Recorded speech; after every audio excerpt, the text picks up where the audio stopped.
내가 알고 있는 하나님, 내가 믿고 있는 하나님, 그 하나님과 하나님이 다스리는 세계가 다를 때, 나는 하나님은 이런 분이라고 알고 있고 믿고 있는데 우리가 사는 세상 속에서는 다르게 어떤 결과물들이 나오는 거죠.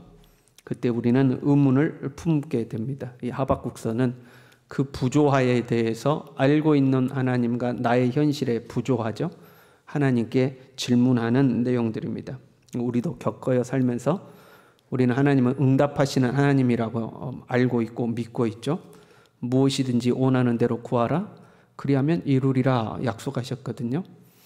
그런데 내가 기도해도 이루어지지 않는다 이 말이죠. 그러면 우리는 의문을 품게 됩니다. 하나님은 치유하시는 하나님인 것을 우리는 믿습니다. 누구든지 주님이 말씀만 하시면 만지기만 하시면 병이 치유되는 줄로 믿습니다. 그런데 하나님은 내 병은 안 고쳐주더라 하는 거죠. 하나님 저 좀 고쳐주세요 하고 하나님께 매달리지만 하나님이 나를 치료하지 않더라 이 말이죠. 하나님 우리를 지키시겠다고 약속했어요. 물 가운데로 지나든지 불 가운데로 지나든지 물이 삼키지 못하고 불이 사르지 못하도록 하나님 우리를 지키시겠다고 약속하셨죠. 그러나 우리의 현실에서는 많은 문제들이 발생합니다. 믿는 자라고 해서 어떤 사건 사고가 우리를 비켜가지는 않습니다. 우리도 동일하게 고난을 당하는 거죠. 말씀을 지켜 행하면 나가도 복을 받고 들어와도 복을 받고 네가 하는 모든 일이 복을 받을 것이다 약속하셨습니다. 그런데 내가 예수 믿은 지가 몇 년인데 정말 하나님의 말씀에서 어긋나지 않으려고 그렇게 몸부림치고 살아온 지가 수십 년인데 기다리는 하나님의 그 은혜와 축복은 내 삶에 나타나지가 않는다 이 말이죠. 하나님 분명 약속하셨는데 왜 내 삶에는 이런 결과들이 나타나지 않습니까? 하고 우리는 의문을 갖게 됩니다. 특별히 본문의 하박국은 정의에 관련하여 의문을 가졌습니다. 하나님은 정의로우신 하나님인데 공의로 세상을 다스리신 하나님인데 왜 하나님이 다스리는 이 세상에 불의가 득세하는가 하는 거죠. 불의를 심판하시고 의로운 자를 보호하셔야 하는 거 아닌가. 그런데 반대로 의로운 자가 핍박을 받고 불의한 자가 득세한다 이 말이죠. 거기에 대해서 이제 하박국은 의문을 갖는 거죠. 어쩌다가 불의한 자가 득세했다고 쳐요. 뭐 그렇다고 쳐요. 그러면 의로운 자가 하나님께 매우 달리잖아요. 하나님 나를 건져달라고 불의한 자를 심판해달라고 하나님께 부르짖고 기도하면 하나님이 응답하셔야 되지 않겠습니까? 근데 1절에 이렇게 돼 있어요. 하박국 1장 2절에 내가 주께 부르짖어도 주께서 듣지 아니하시니 어느 때까지리까 내가 강포로 말미암아 외쳐도 주께서 구원하지 아니하시나이다. 내가 외쳐도 주님이 구원하지 않는다는 거. 내가 부르짖는데 듣지도 않으신다는 거. 불의한 자는 득세하고 있는데 의로운 자들이 핍박받고 있는데 부르짖어도 하나님이 응답하지 않는다는 거죠. 정의 하나님, 공의 하나님 도대체 뭐하고 계십니까? 하고 하나님께 질문하는 거죠. 여러분 살면서 내가 아는 하나님과 내가 겪는 현실 세계에 부조화가 이루어져서 의문이 들면 그 의문 끝에 연약해진 믿음으로 넘어질 것이 아니라 오히려 그 의문을 품고 하나님 앞에 나와 엎드려 기도해야 하는 거죠. 하박국은 그 의문을 품고 하나님 앞에 나와서 기도하고 있는 겁니다. 특별히 2장 1절에 보면 이렇게 되어 있어요. 그가 내게 무엇이라 말씀하실는지 기다리고 바라보며 나의 질문에 대하여 어떻게 대답하실는지 보리라. 하나님께 묻고 하나님이 나에게 말씀하시기를 기다리는 거죠. 하나님 나에게 응답하시기를 기다리는 거죠. 그런 하박국에게 하나님의 응답이 왔어요. 첫 번째 질문에 대해서 하나님이 응답하시기를 네가 겪고 있는 그 문제의 현장 그 속만 보지 말고 밖을 봐라. 밖을. 네가 보기에는 네의 삶의 현장에서 내가 아무것도 하지 않는 것 같고 네 기도도 내가 듣지 않는 것 같고 너를 구원하지 않는 것 같지만 네가 보지 못하는 곳 너의 삶의 밖에서 나는 일하고 있다. 네 눈에는 안 보이지만 나는 지금 계획이 있고 그 일들을 해가고 있다 하고 이제 말씀하셨죠. 그 하박국이 하나님의 응답을 듣고 가만 생각해 보니까 여기에도 문제가 있었어요. 하나님께서 준비하고 있다는 것이 바벨론이라는 나라였거든요. 이 바벨론을 들어서 이스라엘을 심판하시겠다는 것이 하나님의 계획이고 하나님 그걸 준비하고 계신다고 지금 하박국에게 응답하신 거거든요. 그래서 그 하나님의 응답에 대해서 다시 호소하는 장면이 우리가 오늘 읽은 이제 본문의 말씀입니다. 바벨론을 준비하고 계신 하나님께 대해서 의문과 질문이 생긴 거예요. 12절에요. 여호와 나의 하나님, 나의 거룩하신 이시여, 주께서는 만세 전부터 계시지 아니하시니까. 하나님은 만세 전부터 이 세상을 다스리고 계시지 않았습니까? 하나님은 만세 전부터 이 세상의 주인이십니다. 그런 고백이죠. 그리고 13절에요. 주께서는 눈이 정결하심으로 악을 참아 보지 못하시며 패역을 참아 보지 못하시거늘 어찌하여 거짓된 자들을 방관하시며 악인이 자기보다 의로운 사람을 삼키는데도 잠잠하시나이까. 하나님은 악을 참아 보지 못하시는 분입니다. 패역을 참지 못하시는 분이십니다. 그 누구보다도 정의로우시고 공의로우신 하나님이십니다. 그런데 어떻게 바벨론과 같은 악한 민족을 들어서 우리 유다와 같은 이스라엘과 같은 상대적으로 바벨론과 비교해 보면 그래도 우리가 착한 민족인데 우리보다 더 악하고 거짓된 민족을 들어서 우리를 어떻게 심판하실 수가 있습니까? 하는 질문입니다. 게다가 우리 중에는 다 부패하고 타락한 것이 아니고 우리 중에는 의로운 사람들도 있는데 그래도 바벨론하고 비교해 보면 우리가 하나님 더 나은데 그 악하고 거짓된 바벨론을 들어서 우리를 심판하실 수 있습니까? 이것이 하나님의 계획입니까? 이것이 정의롭고 공의로우신 하나님의 방법입니까? 하고 하나님께 묻고 있는 겁니다. 그런 거죠. 그냥 하나님이 우리 중에 악한 사람들, 나쁜 사람들, 부패한 사람들을 딱 골라가지고 그들만 병에 걸려서 죽게 하시든지 아니면 그들의 집에 자연재해가 일어나서 폭삭 망하게 하시든지 그들에게만 어떤 사고가 일어나서 객사하게 만들든지 하나님이 우리 민족 안에서 하나님 앞에 부패하는 사람들만 하나님이 직접 심판하시면 되실 일이지 그걸 굳이 저렇게 악한 민족을 들어서 우리 전체를 통째로 심판하시려고 합니까? 이런 질문인 겁니다. 우리의 상황으로 한번 생각해 볼까요? 우리의 집안에 어떤 갈등과 분쟁이 일어났다고 생각해 봐요. 남편과 아내 사이에 다툼이 일어났습니다. 아니면 형제 간에 다툼이 일어났습니다. 여러분, 집안 문제는 집안에서 끝내야 되는 겁니다. 그렇죠? 집안 문제는 집안에서 끝내야 돼요. 상담을 하기 위해서, 기도 부탁을 하기 위해서 몇몇 사람들과 문제들을 공유할 수는 있겠죠. 그러나 문제를 공유하는 것은 문제를 해결하기 위해서입니다. 어리석은 사람은 자기 집안에 있는 문제를 동네방네 소문을 퍼뜨리고 다니죠. 자기에게 있어서는 유리한 것은 부풀려서 이야기하고 상대방에 대해서는 상대방의 불리한 점을 부풀려서 막 소문을 내고 다니는 거죠. 자기 편을 만들려고 그러는 거 아닙니까? 그래, 거기까지 그런다 쳐요. 그런데 내가 우리 집안 문제를 해결하기 위해서 깡패를 데리고 왔어요. 깡패를 데리고 와서 우리 형제들 또는 우리 남편, 우리 아내 한번 짓밟아 줘라. 저것들 정신 좀 차리게 하고 깡패를 동원해서 우리 집안을 짓밟았다. 그럼 되겠어요? 안 되겠어요? 그럴 수는 없는 거 아닙니까? 우리 집안 문제니까 우리 집안에서만 해결해야 되지 않겠습니까? 하박국의 호소가 그런 겁니다. 하나님, 우리 문제니까 우리 안에서 하나님이 해결하시면 되실 일을 밖에 있는 깡패 나라를 데리고 오십니까? 공의로우신 하나님이 왜 그러십니까? 하고 하나님께 물어보는 겁니다. 여러분, 교회도 마찬가지예요. 우리가요, 교회가요, 예수님을 머리로 모시고 예수님께 순종하고 살면 교회에는 문제가 일어날 일이 없습니다. 그렇잖아요? 머리 대신 예수님께 순종하고 살면 이 문제가 없어요. 예수님을 머리로 모시지 않고 자기 주장, 자기 고집을 하니까 문제가 생기는 겁니다. 예수님을 머리로 모셨어요. 그럼에도 불구하고 우리가 부족했어요. 우리가 실수했어요. 그래서 문제가 생겼다고 해요. 그러면 우리 안에서 해결을 하면 됩니다. 그렇잖아요? 교회는 교회의 질서가 있고 교회의 법이 있는 겁니다. 그런데 그 교회의 질서와 법에 순종하기 싫은 사람들이 세상에 나가서 떠드는 거죠. 세상 법정에 고소를 합니다. 언론에 제보를 하고 매스컴에 제보를 해서 막 보도를 하도록 합니다. 그래서 세상으로 하여금 교회를 짓밟도록 만들어버리는 거죠. 우리 안의 문제는 우리가 해결해야 되는 겁니다. 나라도 마찬가지입니다. 어제 새로운 정부가 출범을 했어요. 이 정부를 지지하는 사람도 있고 반대하는 사람도 있습니다. 사람마다 정치 성향이 다르니까 이럴 수도 있고 뭐 저럴 수도 있는 거죠. 그러나 누가 이 나라의 지도자가 됐든지 간에 잘해야 되지 않겠습니까, 여러분? 잘 돼야 되지 않겠습니까? 왜요? 나라가 잘 돼야 되니까.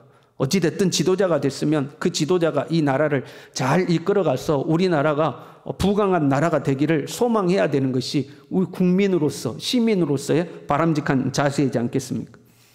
그런데 이 정치라는 거 참 못됐어요. 상대 진영에서 정권을 잡으면 그 정권이 잘못해서 나라를 말아먹기를 바라는 게 정치인 것 같아요. 왜요? 그래야지만 다음에 정권을 우리가 잡을 수 있기 때문에 그렇죠. 나라를 생각하는 것이 아니라 자기들의 권력을 생각하는 거죠. 어찌됐든 간에 쟤들이 못해서 우리가 정권을 잡아야 된다. 이제 이런 거죠. 여러분, 정치에 너무 끌려다니지 않기를 바랍니다. 정치는 당 짓는 것에 해당되는 거예요. 당 짓는 것은 육신에 속한 일이죠. 네 편, 내 편을 가르는 거잖아요. 제가 지금껏 살면서 가만 보니까 상대방 잘해준다고 박수 쳐주는 경우가 없는 것 같아요. 정치는. 상대방 잘했을 때 박수 치는 경우가 없고 못한 것만 가지고 시비 걸고 트집 거는 것이 이 정치라는 거죠. 그런다고 쳐요. 우리끼리 야당, 여당. 제가 태어나서 지금까지 싸우지 않은 적이 없습니다. 야당, 여당이. 항상 싸웠어요. 싸워도 우리끼리 싸워야 되지 않겠습니까? 야당, 여당이 우리끼리 치고받고 싸워야 되지 않겠습니까? 근데 기분 나쁘다고 북한에 전화해서 핵폭탄 하나 던져, 우리나라 핵폭탄 하나 떨어뜨려가지고 우리나라를 한번 짓밟아 주라. 이런 부탁하면 되겠습니까? 안 되지 않겠습니까? 그래서 지금 우리 민족 안에 어떤 문제가 있으면 우리 민족 안에서 해결해야 되는 거예요. 이스라엘이 부패했어요. 기득권 세력들은 하나님을 두려워하지 않습니다. 자기 욕망을 채우기에 급급합니다. 힘없는 사람들을 짓밟고 힘없는 사람들의 것을 약탈합니다. 법망을 요리조리 빠져나가고 법관을 매수해서 자기들에게 유리한 대로 판결을 내리도록 만드는 겁니다. 이스라엘의 법이란 하나님의 말씀을 말하는 거예요. 하나님의 말씀이 완전히 무너져 내린 겁니다. 부패하고 타락한 나라가 됐어요. 힘없는 사람들 중에서도요, 눈치가 빠른 사람들은요, 누구 뒤에 줄을 서야 내가 안전하고 그나마 떨어지는 콩고물이라도 얻어먹을 수 있는지 눈치가 빨리빨리 돌아가는 거죠. 그러면 그 사람들은 또 그 힘 있는 사람들 사이에 줄을 탁 서는 겁니다. 위에서부터 부패하면 연쇄적으로 그 부패가 밑으로 쭉쭉쭉쭉쭉 내려오는 거죠. 그래서 온 나라가 부패한 겁니다. 그럼에도 불구하고 하나님의 말씀을 붙잡고 말씀대로 사는 사람들이 존재하는 거죠. 그 사람들만 바보가 되는 겁니다. 왜요? 하나님의 말씀은 더디고 권력자의 주먹은 가깝기 때문에 그렇습니다. 말씀대로 사는 사람들만 바보가 되는 세상인 거예요. 그러면 만세 전부터 세상을 다스렸던 하나님께서 정의와 공의로 세상을 다스리시는 하나님이 핀셋으로 딱딱 골라내듯이 악한 자들을 딱딱 골라내셔가지고 이 땅에 얼마나 많은 질병이 있습니까? 질병으로 치시든지 자연재해로 치시든지 뭐 사건 사고로 치시든지 그 악한 자들만 쫙쫙쫙 뽑아내면 되지 않겠습니까? 그런다고 깡패 국가를 동원해가지고 하나님께서 이 이스라엘을 짓밟으면 되겠냐 하는 거죠. 이 나라 안에는 불의한 자만 있는 것이 아니고 하나님 앞에 의로운 자들도 있는데 하나님께서 이 민족 전체를 통째로 깡패 같은 민족 불러다가 심판하신 게 하나님 맞습니까? 하는 내용인 거죠. 이 깡패들은 어떤 사람들인가? 15절에 이렇게 되어 있어요. 그가 낚시로 모두 낚으며 그물로 잡으며 투망으로 모으고 하나도 남김없이 싸그리 잡아가는 모습이죠. 낚시로 잡았다가 그물로 잡았다가 투망으로 잡았다가 그냥 모든 걸 싹 다 잡아가는 자들이에요. 권력을 남용하는 자들입니다. 여러분, 힘이 있다는 것은요, 관용을 베풀 수 있다는 것을 의미합니다. 내가 힘이 있다, 그것은 관용을 베풀 수 있다는 거예요. 만약에 우리가 고급 자가용을 타고 다닌다고 해봐요. 고급 자가용을 타고 신호대기를 탁 기다리고 있는데 뒤에서 시금털털한 차가 와서 내 차를 쿵 하고 박았어요. 가만 보니까 기스가 좀 갔어요. 그럼 요즘은 다 보험 처리하면 어지간한 건 다 해결되지 않습니까? 그런데 그 뒤에 운전하시는 분이 형편이 엄청 어려운 분이어가지고 보험을 제대로 못했어요. 그래서 이분이 이 보험 처리도 못하고 자기가 해결해야 되는 상황이에요. 근데 가만 보니까 너무 형편이 어려워서 하루 벌어서 하루 먹고 사시는 분이에요. 그러면 고급 자동차 타고 사는 사람이 어떻게 해야 되겠어요? 그냥 가세요 해야 되지 않겠어요? 그것이 힘이 있는 자가 베푸는 관용인 겁니다. 그냥 가십시오. 괜찮습니다. 그게 힘 있는 사람이 베풀어야 되는 거죠. 그런데 악착같이 말이야, 당신 말이야, 이 차 물어내라고 기스 조금 나갔는데 통째로 다 새로 갈아야 된다고 그러고 뭐 독일에서 가지고 와야 되니 어디서 가지고 와야 되니 그게 몇백만 원이니 몇천만 원이니 그러면서 덤태기를 씌워가지고 당신은 당장에 못 갚으면 뭐 몇 년에 걸려서라도 뭐 갚으라 하고 이자를 내서라도 갚으라 하고 관용을 베푸는 자가 아니라 힘을 남용하는 사람이죠. 힘을 가졌으나 그 힘을 가지고 남용하는 사람인 거죠. 지금 바빌론이 꼭 그런 모습인 거예요.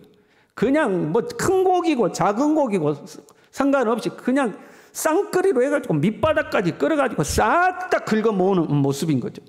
그렇게 해놓고요, 기뻐하고 즐거워하며 이렇게 돼 있어요. 기뻐하고 즐거워한대. 그 가난한 운전자가 쩔쩔매면서 어떻게든 보상금 마련하겠다고 이리 뛰고 저리 뛰어서 돈을 빌리고 한 달에 얼마씩이라도 갚고 쩔쩔매고 그것 때문에 사는데 그걸 보고 기뻐하고 즐거워한다는 거예요. 그 사람은. 양심도 없는 사람이지 않습니까? 사람이라고 말할 수 없는 사람도 아닙니까? 그런데 가만 보니까 이들은 우상을 섬기는 사람들이에요. 16절에 그물에 제사하며 투망 앞에 분향하오니, 그 우상 섬기는 사람들이에요. 미신을 쫓는다거나 아니면 이상한 종교를 믿는 사람이요. 게다가 잘 먹고 잘 살아요. 이는 그것을 힘입어 소득이 풍부하고 먹을 것이 풍성하게 됨이니이다. 악랄하고 악하고 권력을 남용하고 자비라고는 없고 우상 섬기고 그럼에도 불구하고 잘 먹고 잘 살고 풍성한 사람들이에요. 때로는 이것이 참 자존심 상하는 일이기도 해요. 예수님을 믿는 우리가 예수 믿지 않고 미신이나 섬기는 사람들에게 무시당하고 조롱당하고 짓밟힌다 이 말이죠. 그럼 다른 걸 떠나서 내 신앙의 자존심이 짓밟힐 때가 있는 거죠. 그런데 그 사람은 하는 일마다 승승장구하고 부와 명예를 누려요. 그럼 여러분 정말 자존심 상하지 않습니까? 나는 하나님 믿는 사람인데 저 사람 하나님도 안 믿고 우상이나 섬기는 사람이고 악랄하게 사는데 정말 잘 산단 말이에요. 그 사람이 막 나를 짓밟는다 이 말이죠. 그러면 정말 자존심 상하지 않습니까? 다윗이 통일왕국의 왕이 돼서 나라를 다스리다가 인구조사를 한 적이 있습니다. 하나님 앞에 범죄했죠. 그 인구 조사를 한 것 때문에 하나님 앞에 징계를 받게 되었는데 선지자가 와서 세 가지를 고르라고 하죠. 7년 기근을 당하시겠습니까? 아니면 왕의 원수에게 3개월 동안 쫓겨다니며 도망다니시겠습니까? 아니면 3일 동안 이 전염병이 이 땅에 돌도록 하겠습니까? 그때 다윗이 이렇게 고백했었습니다.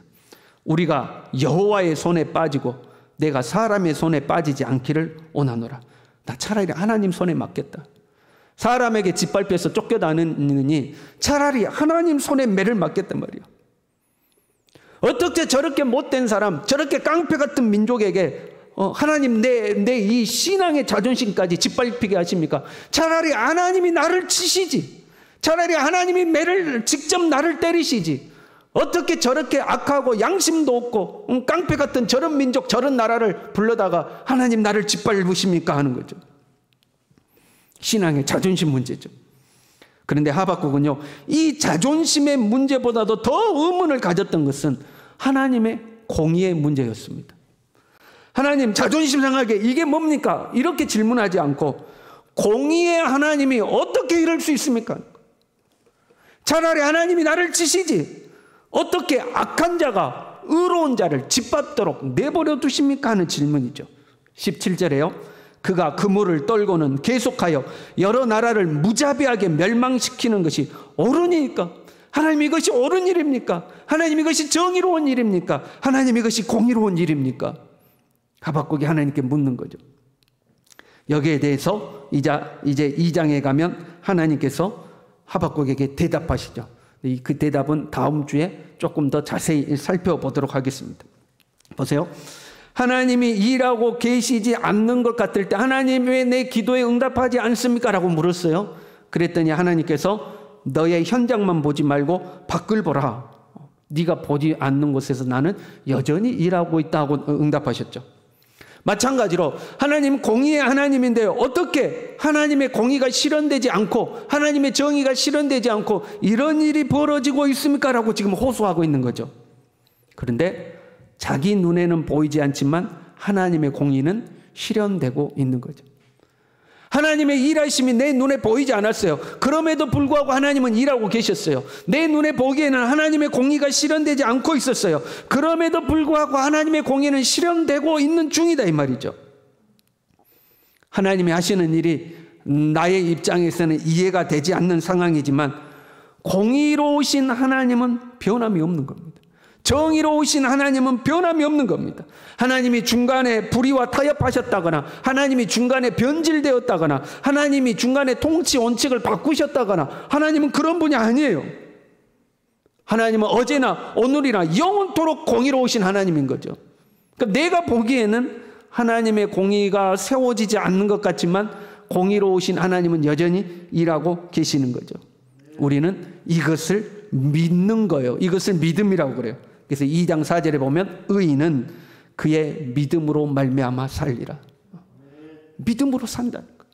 내 눈에는 안 보여요. 하나님의 일하는 손길도 안 보이고 정의를 세워가시는 하나님의 손길도 안 보이고 오히려 하나님에 대한 의문만 가득하지만 그럼에도 불구하고 하나님을 믿는 거죠. 하나님은 일하고 계시고 하나님은 그 공의로 역사하고 계신다 하는 거죠. 우리를 향한 하나님의 계획은 여전히 작동하고 있는 줄로 믿습니다. 하나님의 말씀은 여전히 살아있는 줄로 믿습니다. 당장 내 눈에 이루어지지 않는 것 같아도 보이지 않는 곳에서 하나님은 일하고 계시는 줄로 믿습니다. 차근차근 하나하나 하나님의 역사를 이루어가고 계시는 줄로 믿습니다. 이것을 믿는 믿음으로 저와 여러분이 살아갈 수 있기를 바랍니다. 함께 기도하겠습니다. 하나님 아버지, 온 세상에 불의가 가득하고 하나님의 손은 보이지 않고 하나님의 정의도 하나님의 공의도 사라져버린 것처럼 보이는 그런 상황에도 하나님은 살아계시며 일하고 계시고 역사하고 계시고 정의로 세상을 다스리고 계시는 하나님인 것을 믿고 고백하고 감사를 드립니다. 내 눈에 보이지 않아도 때로는 의문이 들고 하나님 정말 내 기도 듣고 계시는 건지 하나님 정말 일하고 계시는 건지 하나님 지금 역사하고 계시는 건지 의아하고 궁금하고 의문이 들고 내 믿음이 흔들리려고 하는 그 순간에도 주여 믿음의 심지를 굳건히 하도록 도와주시고 하나님은 어제나 오늘이라 영원토록 변함없는 하나님이며 하나님은 여전히 일하고 계시는 하나님이며 우리를 향한 계획을 하나하나 이루어가고 계신 하나님이라는 것을 굳건하게 믿고 이 믿음에 서서 살아갈 수 있도록 우리 모두를 붙들어 주시옵소서. 예수님의 이름으로 기도 올리옵나이다. 아멘.